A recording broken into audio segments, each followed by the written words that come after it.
What's up, everybody? So as promised, I told you shortly, for those of you who are already subscribers, I would give you more details on why this decision was the decision I made. And so this is that video. So one of the driving factors, just come out straight out and say it, is a lot of y'all know I have a child. She's right at 1.5 years old, plus a month maybe, and we're having another one due in December. So about the time I started making regular YouTube videos, at least produced off of a helmet cam, you know, I'd made some, you know, put out there from my phone for, you know, little product reviews or tips or whatever. But when I actually started making, I guess, moto vlogs or whatever, I already had, if I'm not mistaken, we had just had our first child. So a lot of the KLR videos where I actually went out and explored some dirt roads or went and maybe hit, you know, a trail at West Point or something. A lot of those videos,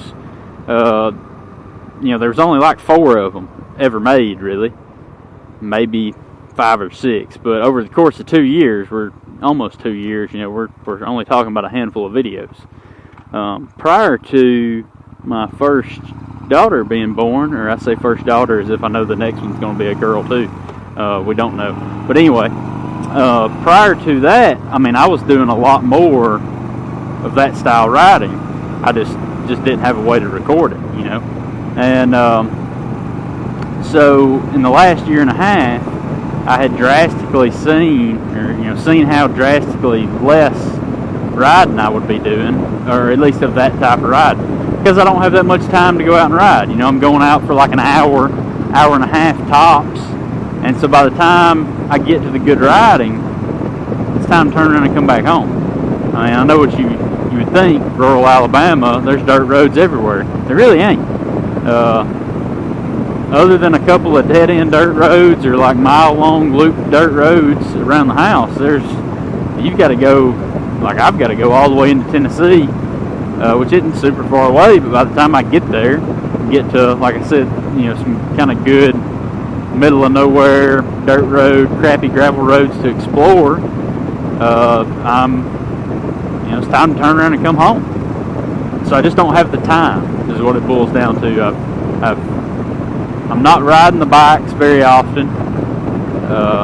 Nothing will be different about me having this Bolt, and I'm not going to be riding it every day either. The difference is, though, this is a newer bike, and practically a brand new bike.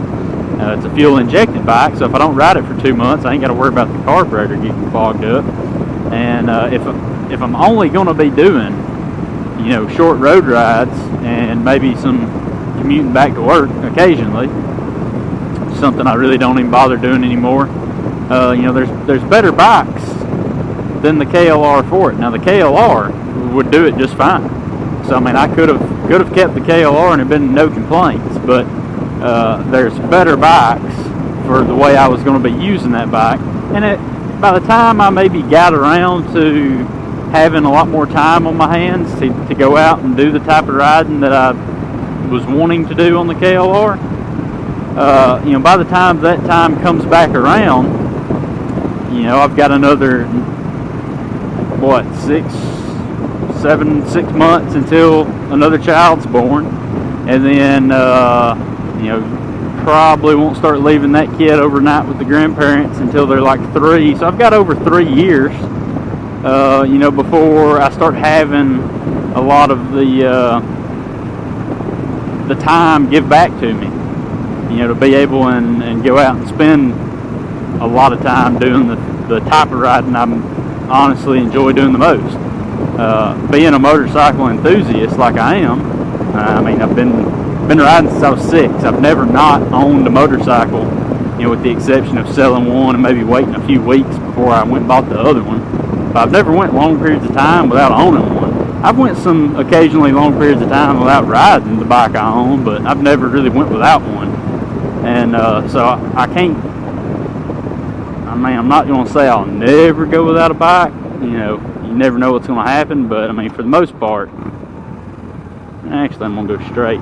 For the most part, it's something I just don't do. So, you know, when this deal popped up on this one with Brandon to trade, and you know, I was looking at it this way: I was getting a brand new bike that's better for road riding than my current bike. And, you know, brand new in the sense it's only had 200 miles on it. I'm getting a bike that has a fresh start on the maintenance.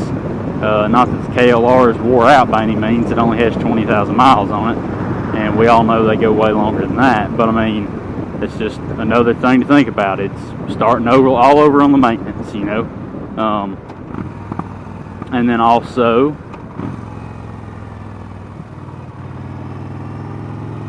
it's fuel injected.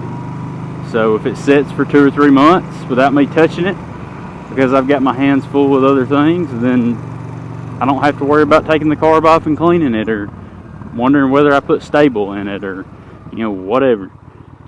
Is the last gas pump I got gas at non-ethanol or not? It doesn't matter. It can sit all year long and it'll be fine for the most part. This bike would.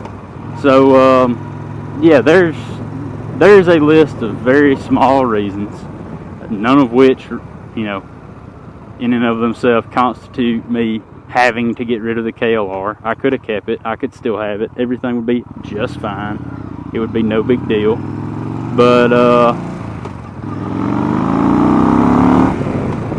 like I said, just a handful of small reasons, things to think about in the upcoming future.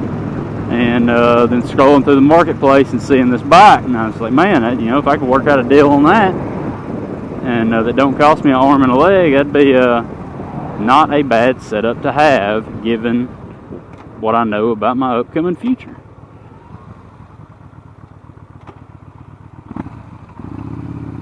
And here we are.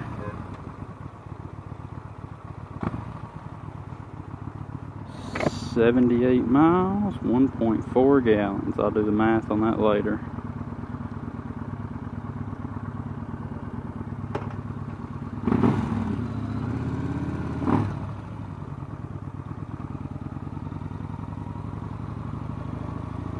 It is hot as balls.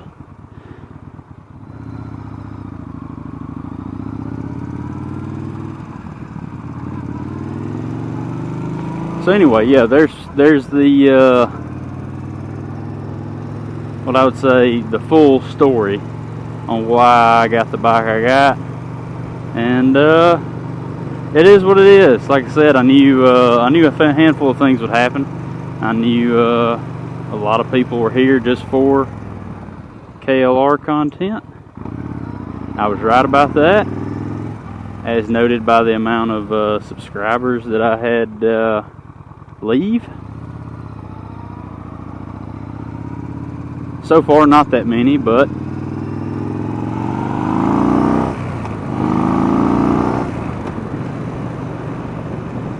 I believe I was at 212 and I'm down to 208, so I know I've had 4 dip out, and I will probably have a lot more after this video. I know I told a lot of people to just hang around till this video pops out and at least see what you think, get the full reason. So yeah, those are more or less the reasons I ended up purchasing, we can call it that, a Yamaha Bolt over the KLR that I already owned. And yeah, I don't know, it's bittersweet. I do miss the KLR, but like I said, it doesn't take, you know, you don't have to be the head cashier at Walmart to be able to figure out that this bike is minutely better than a KLR on the road. It's not a victory cross country by no means as far as road travel, but it's got a good seating position. So did the KLR. It has no wind protection. The KLR had wind protection, but it is a V-twin engine that produces a decent chunk more power. It purrs on down the road at a little lower RPM with a lot less vibration. And I think, given the impending future, the next few years of my life. Not really a good way to describe that, but just given the next few years of the type of riding I know I'm going to be doing, I felt like it was an opportunity, if you will, to take advantage of what I will call a fair deal in the trade that I was able to work out. And so I took advantage of that. And for some reason, I don't know why, I feel like this entire video seems apologetic. I don't know why I feel the need to kind of apologize for what I've done. I don't know, maybe it kind of feels like I betrayed some people or something that came here originally for KLR content. Maybe it's just me, but that's just kind of the vibe I get making a video like this. So anyway, I digress. I feel like I'm just rambling on now. The next video, if you so choose to stick around for it, is going to be a review video of this bike. By the time I get around to making that, another week or two will probably have at least passed. I'll have had a chance to put a few hundred miles on it, probably had a chance to do the first service on it, given I'm getting pretty close to that. And so I'll have a better understanding of how the bike handles and rides. I already got a pretty good wrap around it. But anyway, that'll be the next video that I end up making whenever that video comes. So stay tuned if you want to see more of my content, regardless what bike it's on. It'll be on this one though. And for all of you KLR folk who decided to stick around till now just to see what, get the full explanation. If y'all want to dip out, I understand. If not, I appreciate it. So I'm about to turn on my tunes, jam out on the rest of this ride back home, and enjoy my new to me motorcycle. So until next time, peace.